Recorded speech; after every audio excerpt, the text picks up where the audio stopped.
Hello. Hi, Hi. How are you? I'm good, thank you. How are you? Good, thank you. Sorry I'm late. Oh, no, not at all. Okay. Usually just give us 15 minutes to chat and get comfortable and settle in. Mm-hmm. We'll start it. Okay. So it's just one other panelist, right? Say that again, you broke up a minute there. Oh, sorry. I said it's just one other person on the webinar, right? Yes, yes. Okay, okay. Sorry, I think my connection is a bit spotty. Let me just switch to my hotspot. I think that will work.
Jamil, can you tell me about yourself?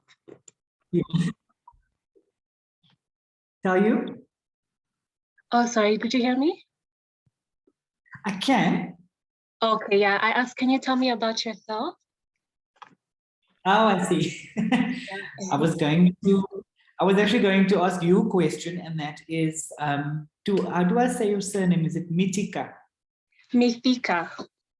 Mitika, okay. Yes, Mithika. Yeah, Mithika. Mm-hmm. All right. About me, I am a writer and critical diversity scholar. And so I work with our equity I mean, a lot of the content is around global health, but I mean, from the angle of, the intersections with systems of oppression that currently make global health what it is, and the lack of health in global health. But largely my work focuses on unpacking the power dynamics in society that create, the unequal systems that we live with. Okay, nice. And you're based in South Africa? Yes, I am in Johannesburg. Okay, nice. For now, at least, until the country implodes, and then I have to find another place to go. Okay. I see. Okay, nice. Yeah. And is Dr. T on the call? Dr. T is not on the call. However, the way we set this thing up is that her account is the main account that allows the Zoom to run. Okay, I see. Yeah. Okay, nice. Where are you? Kenya, Nairobi. Oh, okay. Both of you are in Kenya. Yeah. You were elsewhere? Was I what? Was there a time when you were elsewhere? Yeah. So I was in the US for my university, and sorry, there's a plane flying, and about a year. So yeah, so I was there, and then I moved back here in 2020. So yeah. Okay. And I was just checking that I had my facts right, because I was pretty sure the US featured somewhere. Yes, yeah, it did. Yeah. All right. You came back in 2020. Yes, 2020. Wow, the year that everything changed. It all changed. Yeah, it was a wild year. Yeah, but it's good to be home, kind of. Yeah.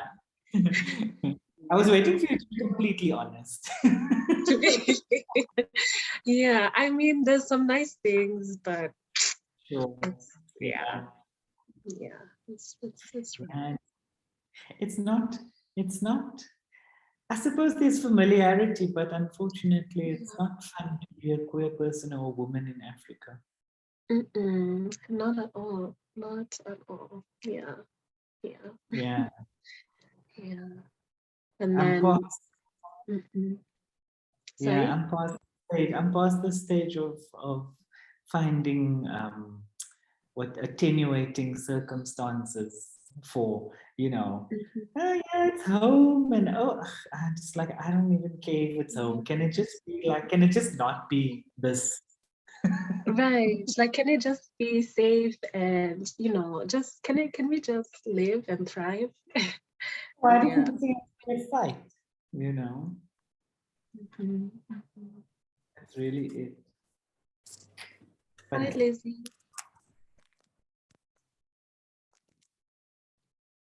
It's still connecting. Hi. Sorry. Can you hear me? Yes, we can. Oh, great. Okay. Welcome. Thank you very much. Hold on, just turning my video on. You guys know each other? No, we do not. Oh, okay. Yeah. Okay. Hi. Hi, Lizzie. Nice to meet you. Nice to meet you too.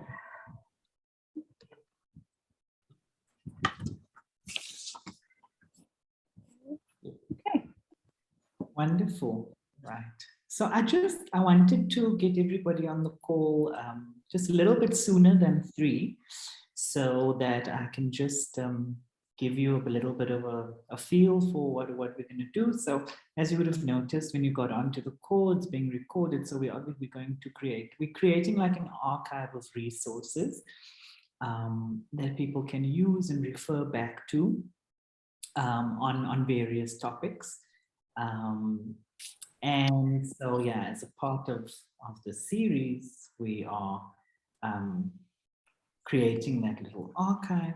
I want it to be kind of a conversational, tone. I generally set things up that way. And yeah, it's, so I mean, remember if I sent you the brief will guide the conversation. But definitely if they are, you know, as we speak and somebody says something and it sparks a thought for you, you know, that is it's more than okay for you to go in that direction and say what you need to say. You know what I mean? That's really what I want is for you to feel outside of, and there are no real time constraints. I mean, generally, I find that the conversation, an hour is sufficient. But if we go over that, it's fine. But yeah, for the most part, definitely, you know, I want you to feel free to say what you need to say. And if there's something really important that you thought about in the moment, then please say that as well. And yeah, that will be about it until we start. I just want to check one or two settings before we get going.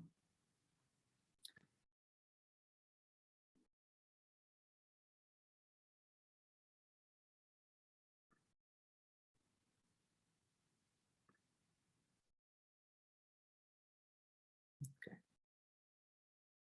Can I just confirm with you, when I speak, is my face in front of you? Yeah. Yes. Yes. Okay. So that's the. I'm just checking with that the speaker view is. Do you 'Cause I mean like, don't. is it only your face or Yes. no, it's not Yes. only your face? Okay. So do you have a little view on the side? I can see everybody, like everybody's screen, like everybody's picture. All right. Okay. Cool. That's fine. I think so. Okay. So that has got to do with settings on that side. But all right, that is. How about now? What happens now? Is it still a grid? Okay. Yeah, All it's right. still the grid view. Yeah. Okay, that's fine. That is all right. Okay, it's 3 o'clock, so we can get started. Just all things together. Before we do officially start, are there any questions from you guys? So how many people are having this conversation? Say that again. Oh, is my internet in and out? How many of us are having the conversation? Wait, so that was the other thing that I was going to say was that there might be people who tune in, there might not be. That is obviously it's not of much consequence because, like I said, it's going to be recorded, so people will definitely come back to this and use it at a later stage. So for the most part, I mean, it's going to feel like, you know, just a chat amongst us. Okay. Great. Oh.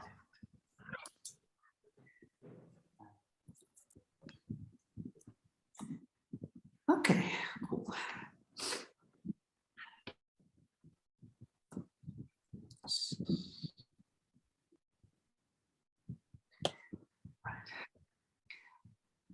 Welcome, everybody.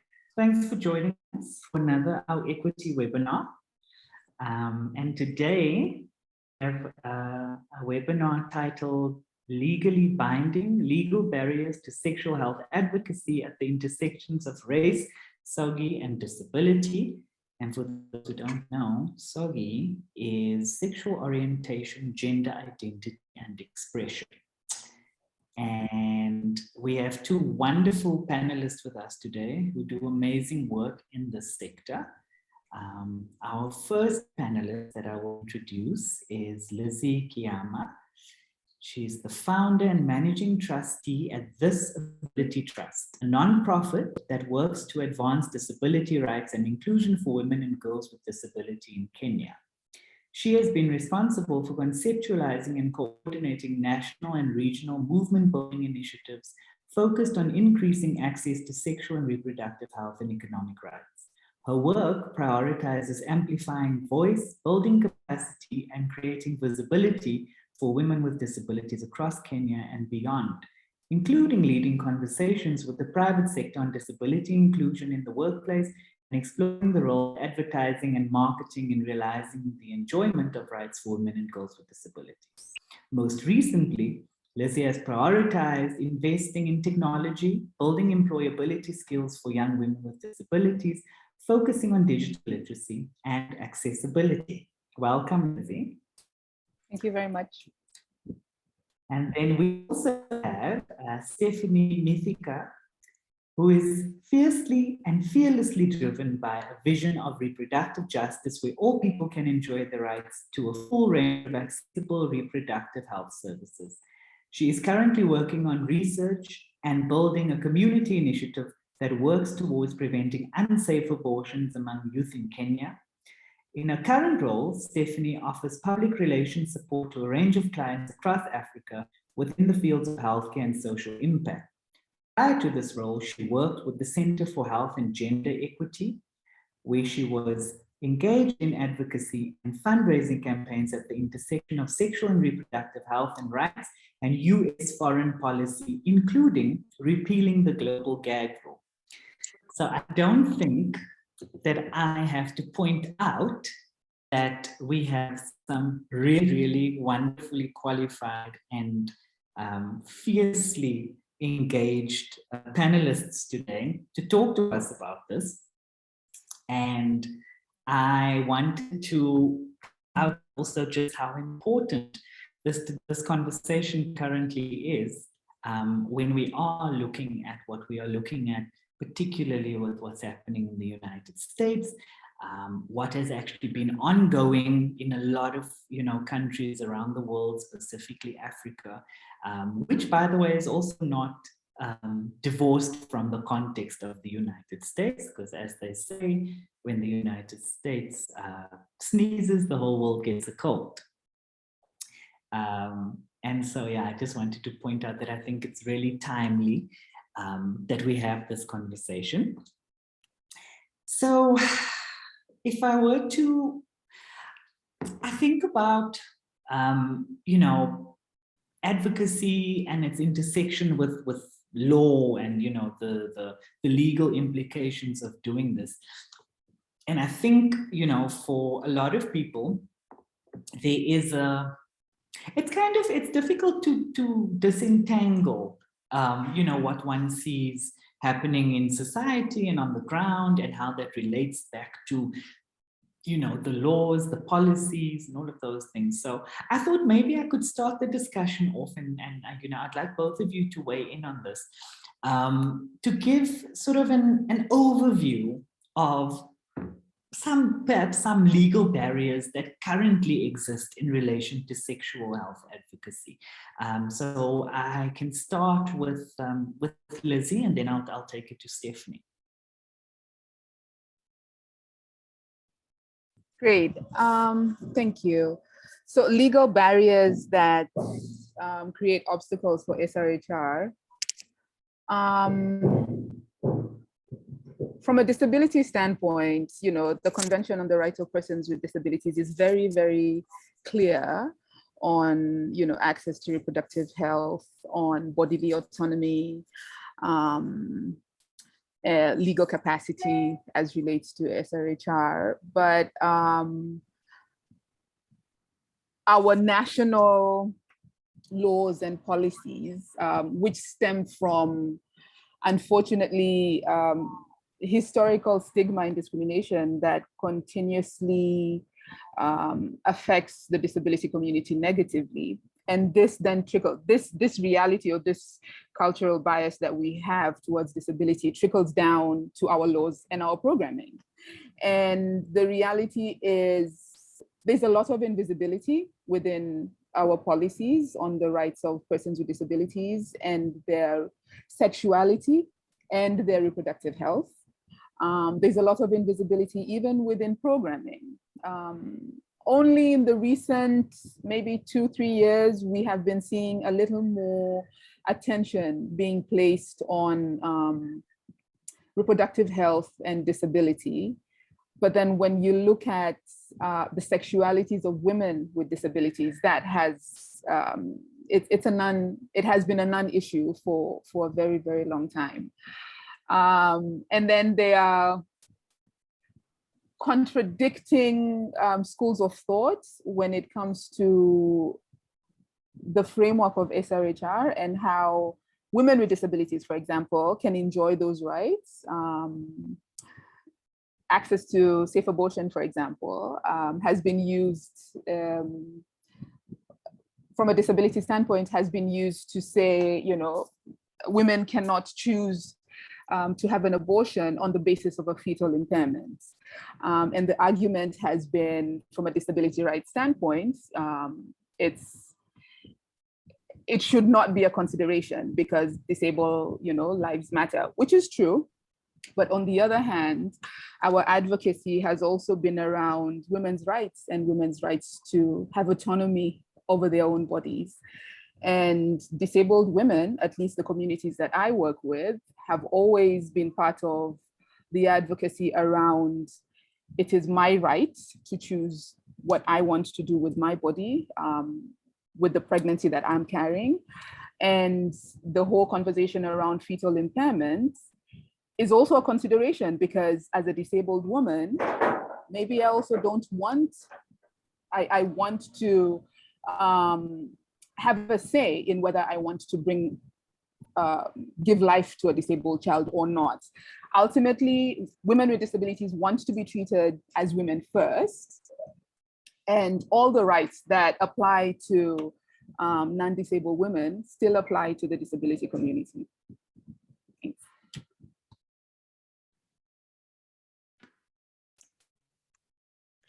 Thanks, Lizzie. Yeah, so I think I'll starting from the perspective of queer people, so the SOGIE community, and legal barriers. I think, you know, the most evident would be the sheer fact that that a lot of sexual identities and sexual orientations are criminalized here in Kenya and across Africa, right? So even when we're starting from a place where same-sex relations are criminalized, it makes it extremely difficult then for people along the spectrum to access the sexual and reproductive health resources that they need, and not only access to services, but even access to information and education. So a prime example being, you know, with young people, our curriculums are not set up with comprehensive sexual education, and more so do not even include sexual education for queer people along the spectrum, for what it looks like to practice safe sex, what it looks like to seek contraceptives, or even just resources, that information that people need to guide their sexual health. And so when we're working in an environment where sexuality is criminalized, it makes it even difficult then, so not only for people to access this information on their own, but even for them to visit healthcare practitioners without the stigma and the discrimination that exists. And so what we see is that a lot of people then, particularly for men who have sex with men, who are then not able to go and visit healthcare practitioners because of stigma or discrimination, or even who will be denied services because of their sexual orientation. And so there's not just a barrier to accessing healthcare, but even a barrier then to being able to advocate for these communities to receive the healthcare that they need, when we can't even, you know, legitimize their sexual orientations and decisions legally, right? And so I think I would say criminalizing of sexuality, one, is the biggest barrier to advocacy. But beyond even just criminalizing sexuality, I think, to what Lizzie was saying, criminalizing abortion makes it exceedingly difficult for people working in the abortion access community to do advocacy work around abortion. I think one of the biggest examples that we've seen and that we continue to feel the effects of is the global gag rule, also known as the Mexico City policy, which is essentially a US policy that has been in place and has been overturned for years with every Republican administration that comes into office, has been reinstated. And essentially it limits US funding overseas that goes towards any organizations that either offer abortion services or even abortion referrals, or even offer information about abortion. And so a lot of these organizations have had to stop their work around abortion, sharing information, referrals, services. And so it really creates a very stifling environment for us to even share the resources and the information that people need towards safe abortions. And so I would say that's an example of policies and legal barriers that almost make it a non-starter to have these conversations in the communities where we need them the most. Absolutely. And I wanted to come back to something that you said, Lizzie, about, and I think it's an important thing to talk about, and it's something that Stephanie also, brought into awareness now, is this idea of invisibility, right? So, I mean, perhaps before we even get to the conversation about what are the barriers and why is it difficult to do this work, I mean, perhaps let's talk a bit about the concept of advocating for a group of people, for lives that are said to not exist, that are said to not be real, and if they are, they don't matter. Lizzie, some thoughts on that? Yeah, sure. My work is focused on invisibility, or ensuring that women with disabilities are visible, because that has been the reality.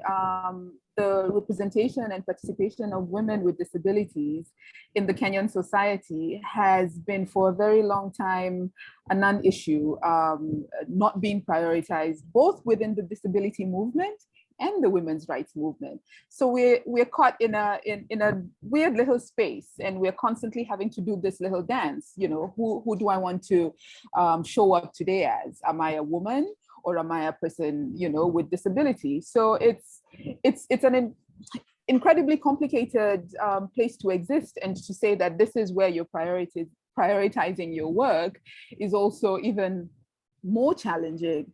So the invisibility of women with disabilities, and when you talk about criminalizing sexualities, I feel like that's the same space that we're in, because women with disabilities are not seen as having a sexuality. They have been considered time immemorial as being asexual. And so it has been easy to forget about their rights and their needs when it comes to SRHR, programming, SRHR policy planning.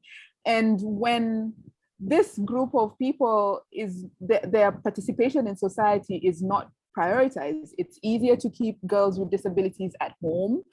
It's easier to consider disability as being a curse. So let's keep this community hidden, let them not go to school as a result, and continuously ensure that any positive outcomes in life are kept under wraps. So there's no progress being made.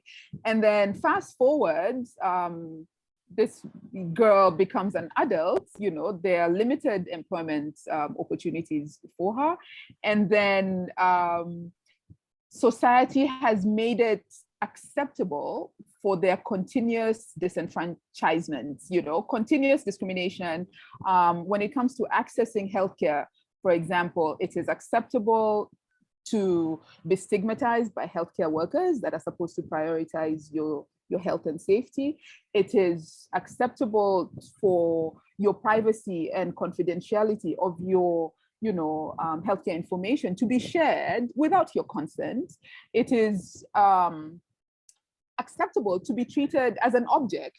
We've had experiences of women with disabilities who say they were lying on a table in the gynecologist's room, and they bring in a group of students, no consent asked, Nothing. You're there spread out and you have no say because you're not considered, you have been dehumanized by society. And this experience is taken into the healthcare setting. So when we talk about invisibility of women with disabilities, it's a continuous, it's a vicious cycle. And also because of the reality of disability and poverty, unfortunately, the pushback remains on a very small scale. So unless there are efforts, and I'm glad that now we have a little more representation in our governments in Kenya, for example, there's a little more, we see a little more visibility of women with disabilities in public spaces. So hopefully there will be a little better pushback in terms of our advocacy and how we change that invisibility. Thanks. And you know, I often think about, yes, the importance of policies and laws and making sure that there's recourse when people do harmful things.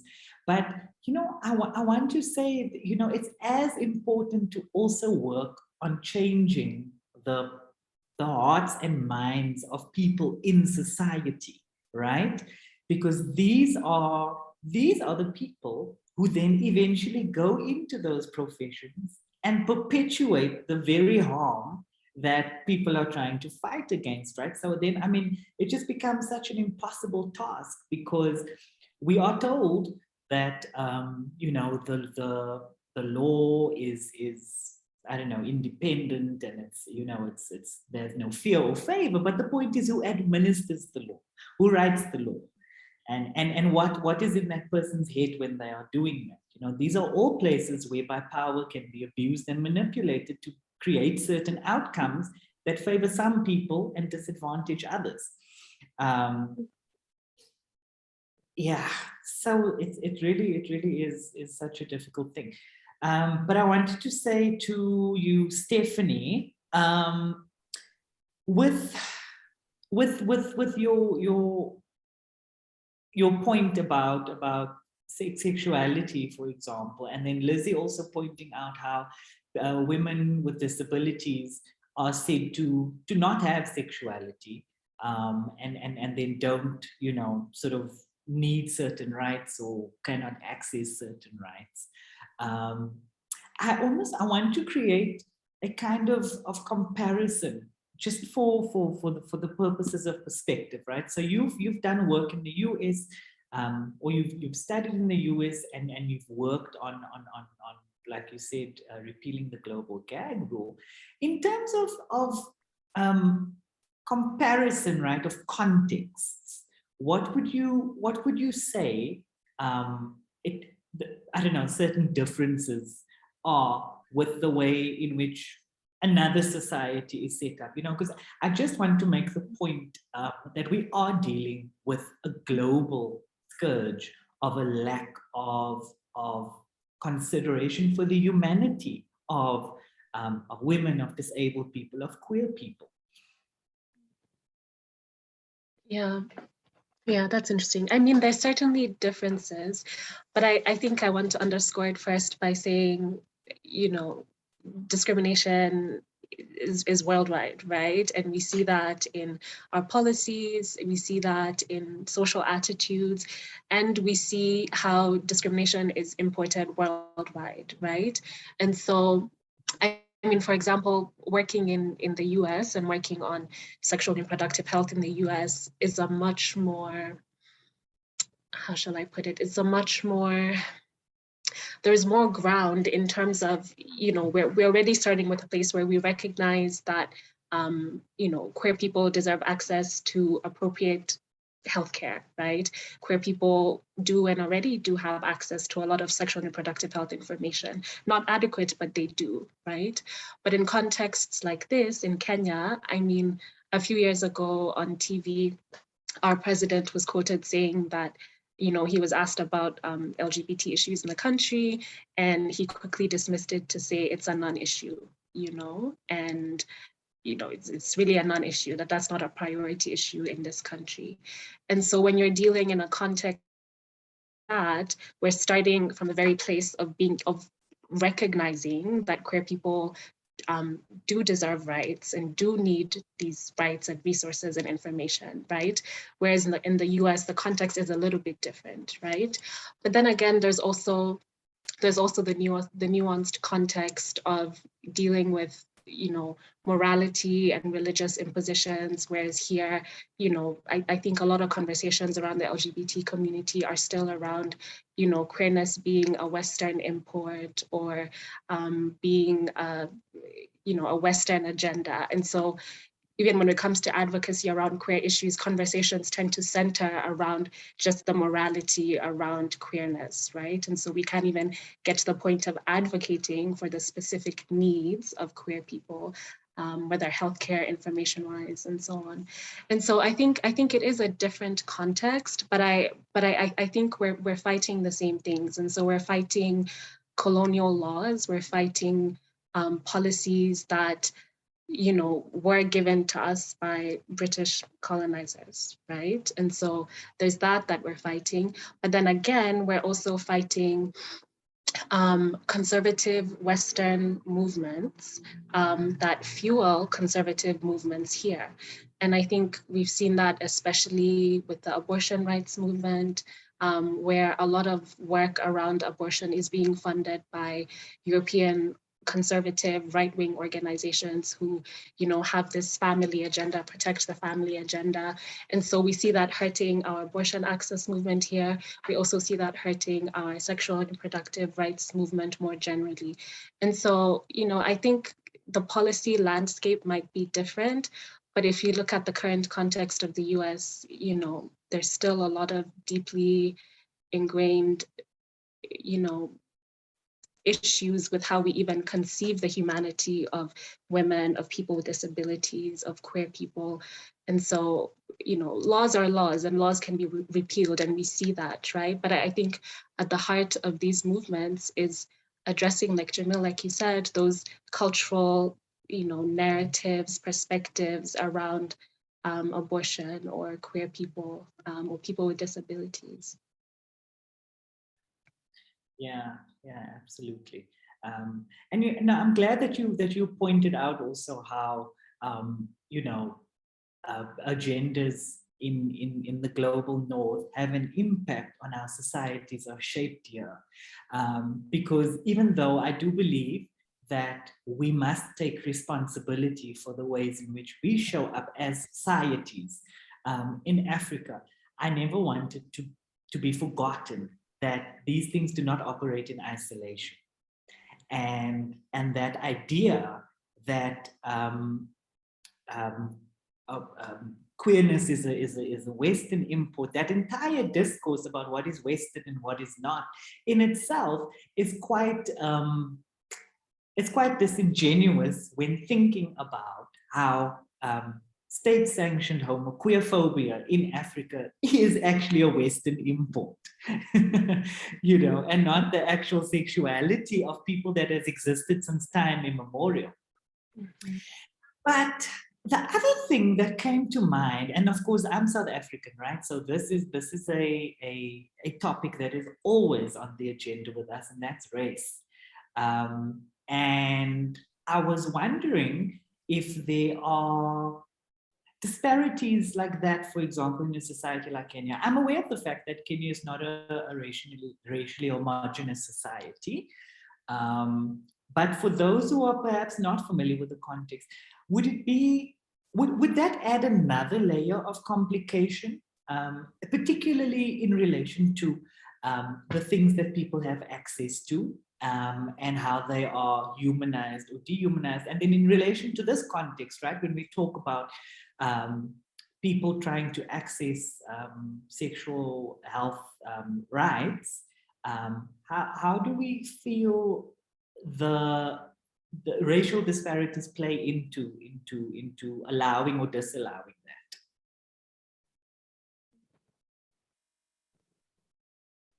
Let me, oh yes, of course. Let me start, we'll go back to Lizzie and then we'll come to you, Stephanie. Right, thank you. I was thinking in my mind whether I'm going to be answering this question from a politically correct standpoint or not. Skin color, in my opinion and in my experience, plays a big role, big role in how local Kenyans access services. It's a complete, there's a complete disparity. If you're in the company of a white person, for example, the experience you will have in different places is completely different as let me speak for myself. The experience I will have in the company of a white male will be extremely different from the experience that I will have in the company of a Black or an African male, or in the company of my non-disabled female friends, or when I'm by myself. I am safer, a lot safer in the company of others. I get a lot more respect in the company of others. In the presence or in the company of white people, if that's a politically correct, I'm not sure, but in that company, I am not only invisible, but I mean, it's an interesting type of invisibility. I'm almost revered, you know, like, oh my God, like how, like the audacity, you know, how lucky are you? So it's a very interesting experience. It's very sad, very, very sad. I have been working on this issue for 10 years. I founded this organization. I recently, I have an amazing program manager who happens to be, she's Latina, so she does not identify as white, but she's white presenting. The number of times where her participation is prioritized over mine is incredible. The number of times that she would be quoted in articles and my image is completely, you know, erased, or like I'm there, but even internally in my team. So it's a mindset that we have, it's a bias that we have. It is very much rooted in colonialism. This is where we get all these biases from. So racial disparity in Kenya is very, very real. And when now you go into accessing critical services like healthcare, for me, as a disabled woman, to go into a healthcare facility and request or demand an abortion on grounds that are permissible by law would be another story as compared to when I walk in with my husband. Or if my husband was white or whatever. But as a disabled woman, your very existence is continuously questioned. And so you have to have ideally a non-disabled counterpart that is reinforcing and authenticating your existence. So it's a very, very fun place to live in. Thanks. Yeah, no, I absolutely agree. And I think just to echo that, you know, Kenya is a settler colonial state. I would say similar to South Africa, right? And so there's all these racial undertones in all service provision, and that is very much evident in healthcare, you know? And I think, and then on top of what Lizzie said, there's also the added layer of, you know, being a non-Black person in this country, the access to quality of healthcare is also different, right? And so, I mean, that speaks to a broader national issue around access to healthcare across different classes, but, you know, that's also just a reality that, you know, non-Black people will often have access to better quality healthcare than most people. Yeah. No, and it's important. Can I just add? Oh, sorry, go ahead.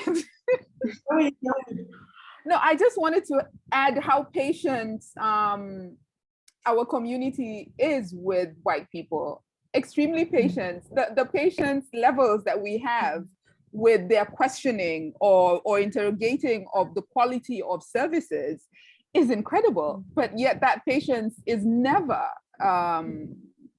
replicated when I am trying to question the same things, and maybe with a lot of humility, but we are very accommodating of the needs of white people and you know, not our own. So I just thought that was important, because it also shows how much you can push back, particularly in healthcare settings. If something goes wrong, the level to which you would be able to push back and ask questions, you know, as opposed to being asked to leave because you're causing a scene and, you know, they don't want to serve you anymore. So, yeah. Yeah, and I mean, this speaks very clearly to the power positions that different people hold in society. You know, whether you are a somebody or a nobody is of no consequence to the fact that your racial or your ability status or your sexual orientation, that position in society gives you a certain level of power, whether you want it or not. And it was very useful to me a while ago to hear scholar Gordon Lewis. He's a professor in the United States, and he was talking about white privilege. And he phrased how to think about white privilege. And I mean, this is true for all kinds of privilege, but phrased how to think about it, because when people are confronted with the idea of having privilege, right, the response is always, but what am I supposed to do? I can't help it. I can't stop being white. I can't stop being straight. I can't, you know. And he put it this way. He said, look, privilege gives you a license to oppress other people. You, however, now that license was issued to you and was handed to you. However, you do have a choice in whether to use that license or not. And I thought that was such an important way to think about how, even in dealing with something that was, you know, like an unearned privilege, you still have a choice in how you go about using it or not using it, you know. But I wanted to come back to the previous point about how important I think that element that we just discussed is to the conversation when we talk about the fact that we live in countries that are settler colonies. And now we talk about race, for example, the dynamics of race that was set up by being former settler colonies. And then that is very, very tightly linked to the way that we perceive people's rights over their bodies, right? Because the project of conquering people's bodies, particularly women's bodies, was very central to the colonial project, right? And now we have governments that themselves are buddies with our former colonizers and find themselves very amicable to creating sort of, I don't know, agreements that allow for that to continue. So I mean, you know, often I get a bit tongue-tied when I talk about these things because it's important and the work must be done, but it does seem a little bit insurmountable at times, you know, and it really does feel like it's so exasperating and exhausting. And sometimes, you know, sometimes I don't want to be diplomatic and smart about it. Sometimes I just want to swear at someone. But in the absence of the opportunity to do that, perhaps I would ask, maybe I can bring this to you first, Stephanie. You know, when we think about the actual laws that we currently are sitting with, and I'm going to phrase this very simply, but I want to leave it open so that, you know, a lot can come out of it. But would a simple statement like, or question like, do we need better laws, be a useful place to start thinking about what can be done about this?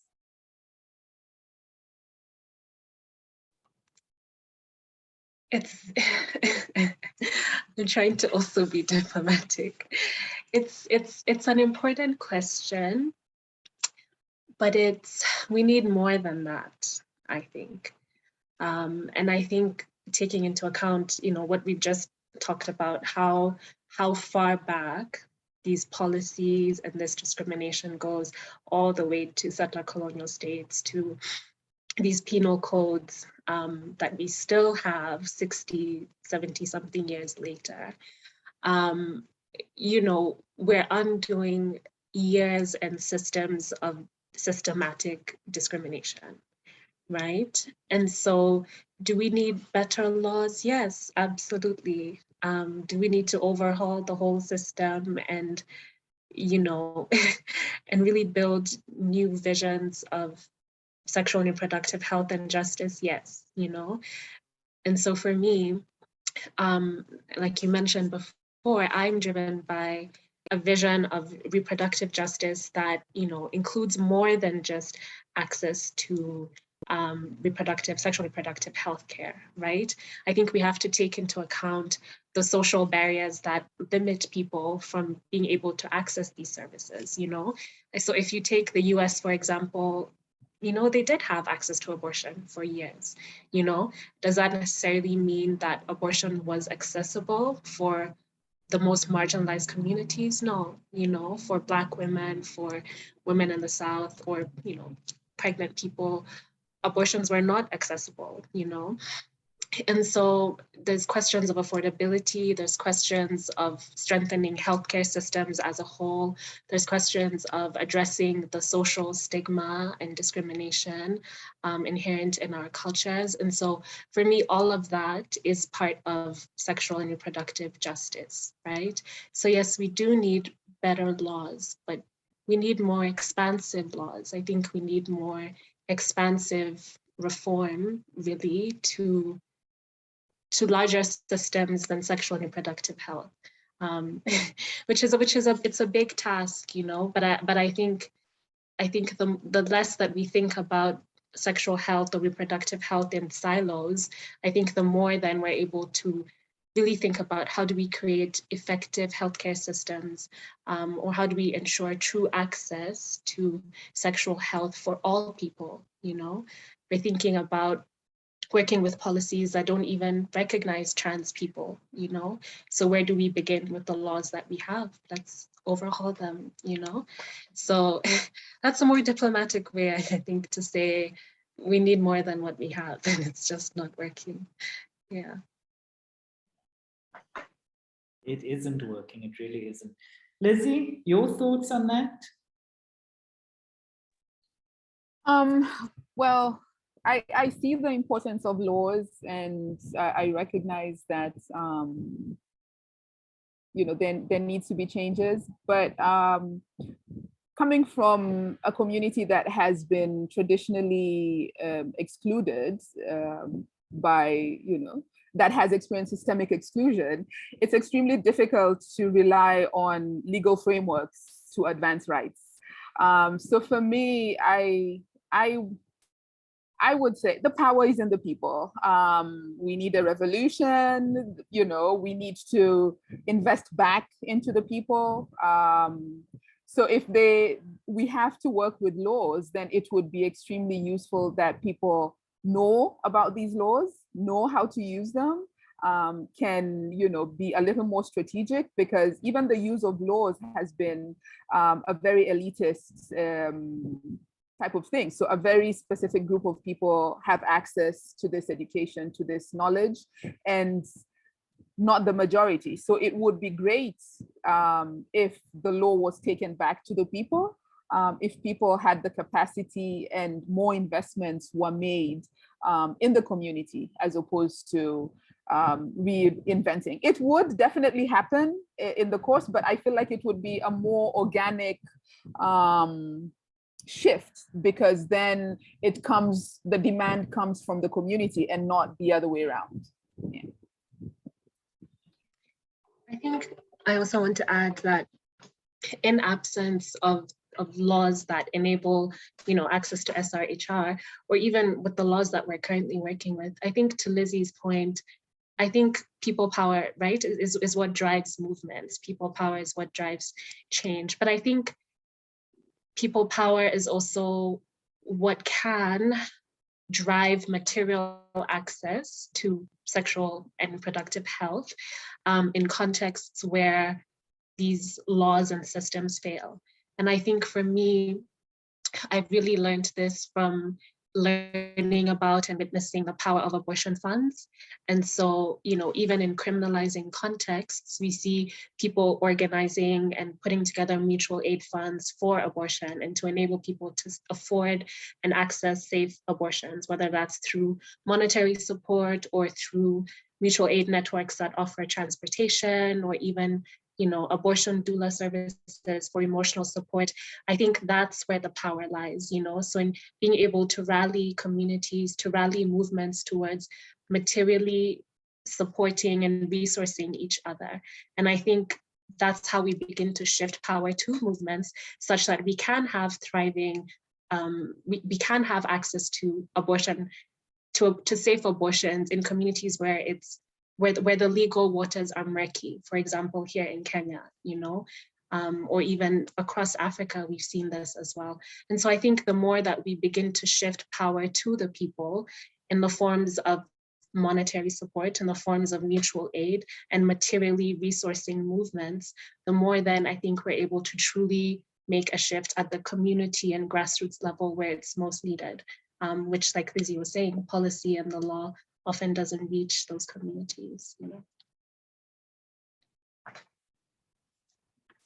I think another important thing to point out, and this is very relevant in South Africa as well, is that, you know, when we talk about prejudice amongst people, so now we're taking maybe a few steps back. Now we're not talking about policies and laws and parliaments and governments, but we're just talking about, you know, the way that people interact with each other on a daily basis.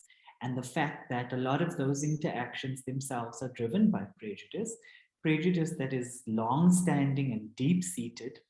But I often think about how, even though that prejudice is inculcated into people because of systems of domination, the presence of inequality amongst people is also something that creates those dynamics, right? And people in power know that. They know for a fact that if your primary struggle is being the last one to get the loaf of bread before it runs out for your family, then yeah, you probably are not going to see the next person as a human being that needs, you know, that also needs the bread, because your primary needs are threatened, you know. And so I would imagine also that, as is the aftermath of settler colonialism, there's a great level of inequality that also places people in extremely vulnerable positions so that they themselves cannot practice full humanity towards themselves or towards others. You know, and so, but I wanted to ask on that note, perhaps Lizzie, when we talk about people power and returning power to the people, like recently with the Roe versus Wade thing in the States, you know, there were statistics that came out to say something like, I don't know, 60-some-odd% of people are not in favor of overturning Roe versus Wade.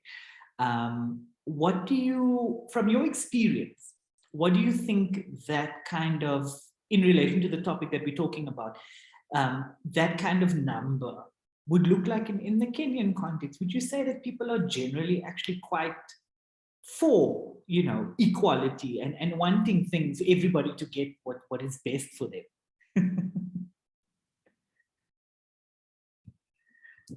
Oh my goodness. Stephanie, you should have taken that one. But in the Kenyan context, oh my goodness. I think we're a very selfish nation. I think the citizenry of the country, the majority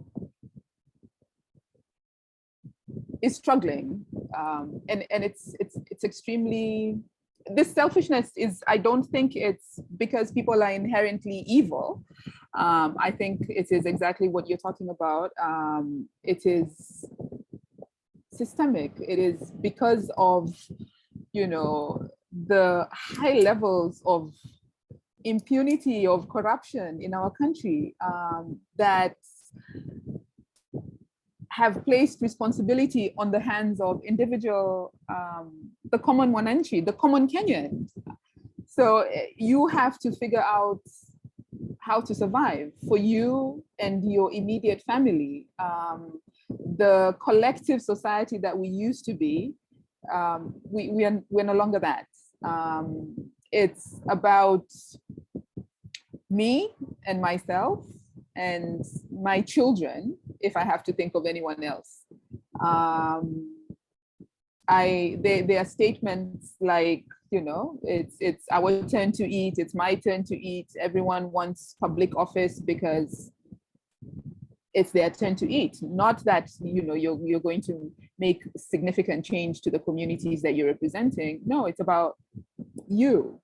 And that is the state of affairs in Kenya, as far as I know.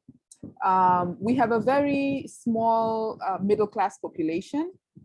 The majority of Kenyans,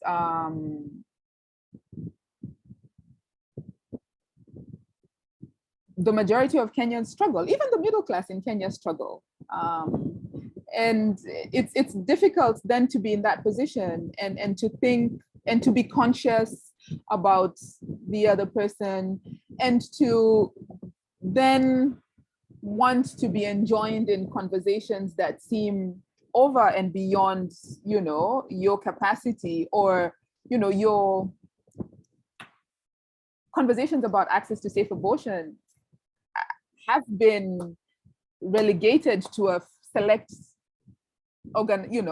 few organizations, and have been seen not to be of interest to other groups, and particularly for disability groups. That has been the reality, that abortion is too elite for, you know, disability communities to begin to interrogate.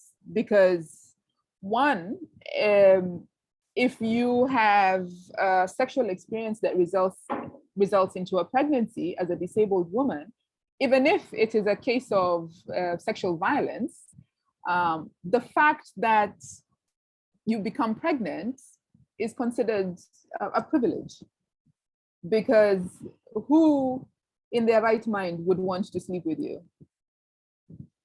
You're bottom of the barrel. So we have experiences with women with disabilities who have experienced rape, and their family members come together and say, no, you will keep this child because you might not have another. So the choice is completely taken away from this person. But what is interesting is the contradiction of forced abortions, where families collude to conduct forced abortions. So basically the rights of the woman is not a priority, it's a non-issue. So in a roundabout way, to your question, we're a very complicated society, but I think it has been engineered like that because of what is going on a much higher level, and ordinary Kenyans, it feels too far to do anything about. So it's easier to just go back into your little cocoon and just figure out your own life, because the others are too big to deal with. Yeah. Stephanie, please chime in. No, Lizzie, I think you're absolutely spot on. And I think to your point about, you know, people being so,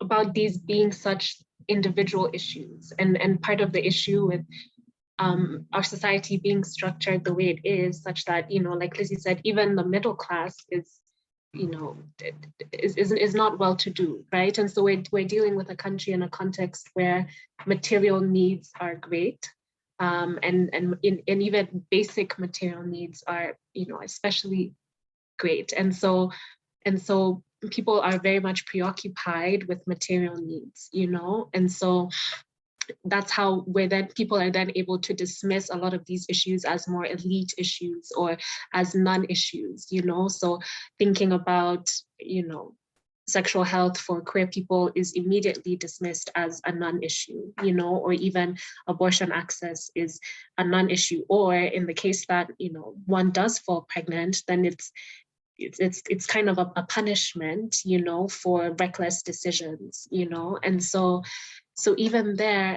there's so much morality enmeshed with our politics and even our leadership that it becomes so murky to even separate these conversations down to the reality and the statistical reality of the number of unsafe abortions we have, or the rising rates of HIV infections and the true reason behind those, and so this morality being so closely enmeshed with our politics makes it so difficult to have the real conversations about the real state of our healthcare system, the real state of sexual and reproductive health in the country, and the needs that our communities are facing, So I think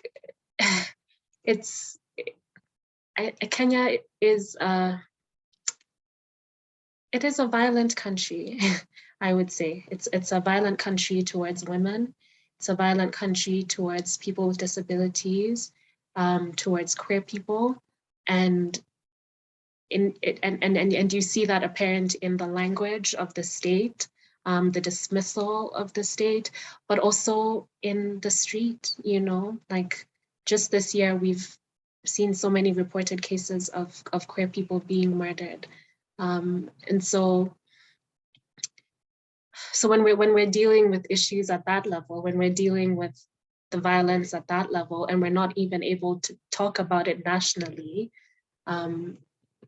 there's so many issues that we're not even able to get because we can't even get past the morality conversation, which our politicians are so keen on, on spreading that. So yeah, it really makes it a difficult landscape. It is difficult. And I mean, there are so many resonances that I can identify between Kenya and South Africa, for example. And again, I mean, one big thing that Kenya and South Africa has in common is that it's a colonized country, So, but I mean, the thing in relation to what you spoke about now, the thing that I always come back to when I write or think about issues that we face, I think a very important question to ask is, what kind of person has this society produced? And what kind of person does it continue to produce? And that is not a question of giving birth to people. That is a question of, to use a word that Lizzie used, which I thought was so appropriate, is how people and their circumstances are engineered for very particular purposes to maintain a set of social relations that keep us at this place that we are now, and so I think the conversation that we've had, and the conversations that continue to be had about these things themselves are in service to trying to answer that question. What kind of people are we producing to create societies in which this kind of dysfunction is normalized? Because it cannot, I mean, I don't know, perhaps the optimist in me says it cannot possibly be that there is such an overwhelming majority of people who do not see the humanity of other human beings. It's so, yeah, I mean, these are very difficult questions.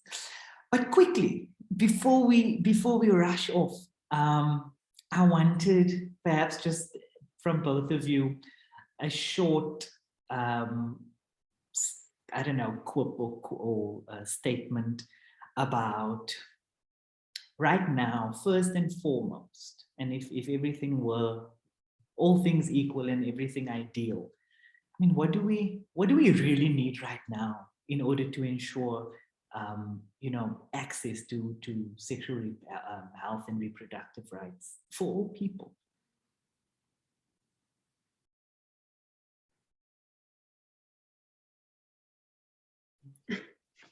I can go. I think I'll go back to my point earlier. I don't believe progressive policies alone will save us. I believe we need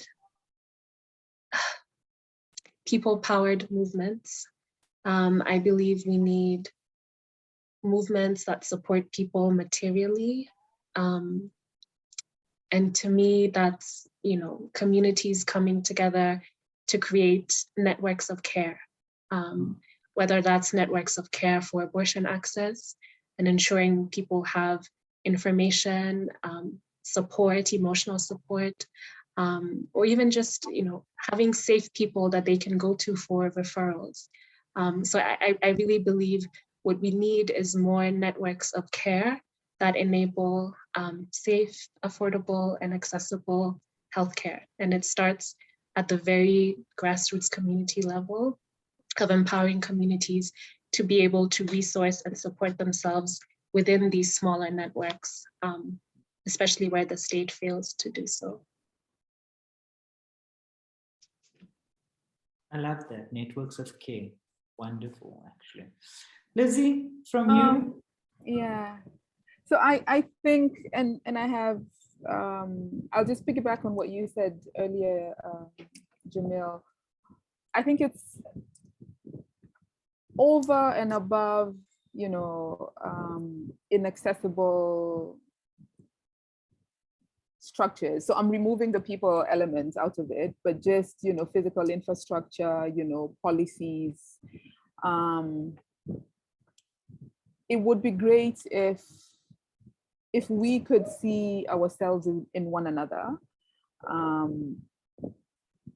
I think I have been in inaccessible spaces where I have been treated with a lot more humanity that, you know, the physical infrastructure really doesn't mean anything.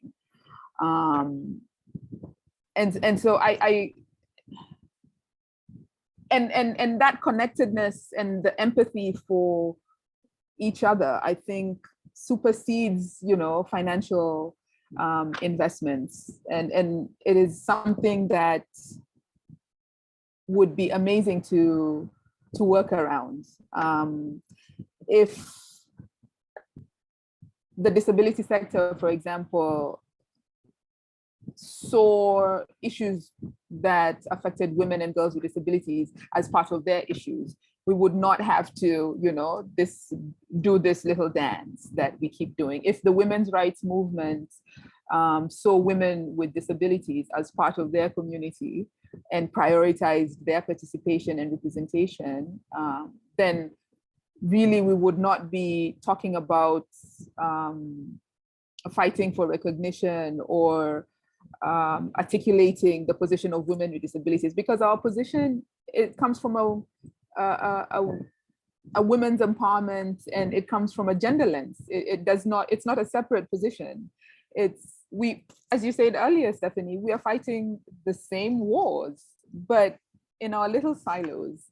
And I think it serves the powers that be to keep us in those little silos and imagine that we have separate fights, but we don't. And it would be great, it would be really, really great for our movements to resonate with one another, to empathize with one another, and to see each other as equals. I think that's always the little dynamic that, you know, we are better than you, more resourced than you, so you need to be subservient.